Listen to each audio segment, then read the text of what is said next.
Gender is not a scientific term. Gender was a term that was never applied to human beings in popular culture until about the 1960s. Gender was a term that was applied to language. You have gendered language, really not so much in English, but in other languages. So for instance, Latino has a masculine gender. Latina has a feminine gender. Pizza, the Italian word pizza, it ends in an A and it's got a female gender.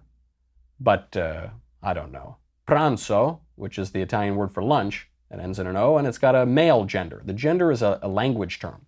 The entire purpose of the left making gender into a description of people is to undermine science. It's to separate sex from gender. The thing is, there is no difference between sex and gender. There's no scientific argument for it. This is what the left says. They say sex is biological, but gender is not biological. It's a social construct. It's psychological. It's not physical. It's not the same as sex. But the claims are that there is biological sex, and then independent of that, there is gender identity, and gender identity is basically defined as the individual's subjective sense of their gender. I don't like the legislation because I don't like those definitions. I think that they're actually false.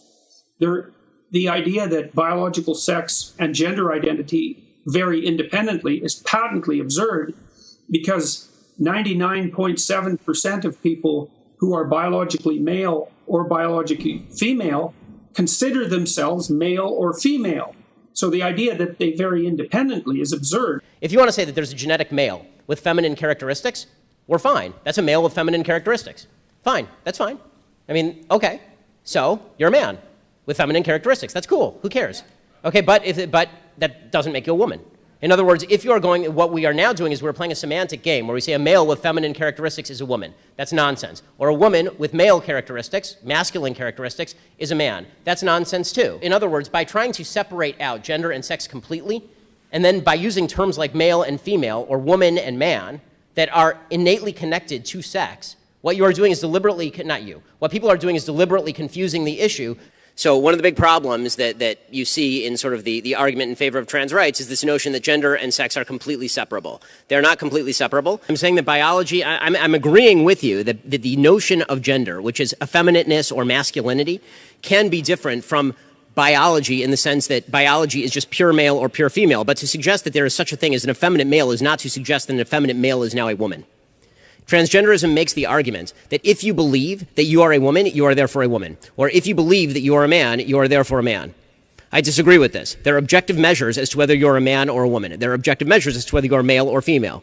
There's certainly a spectrum with regard to effeminateness versus masculinity. That's certainly true, but that does not change the underlying sexual dichotomy that is the basis for all human reproduction. Anybody who suggests to you that there is such a thing, for example, as a pregnant male is not a doctor, they are an activist.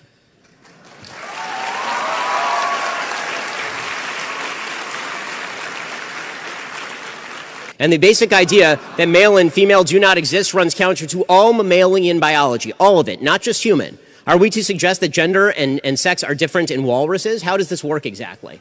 Like, are they different in bears? Anytime you have all mammalian reproduction is rooted in the idea that there's a sexual dichotomy between male and female. To obscure that with all sorts of semantic word games about how you feel subjectively has no bearing on whether male and female are categories that exist. And if you're trying to define male and female with reference to any subjective category that cannot be identified by any metric whatsoever other than how you feel today, I challenge whether that is scientific or whether that is merely a self-perception that is being guided by a political agenda. Appreciate it.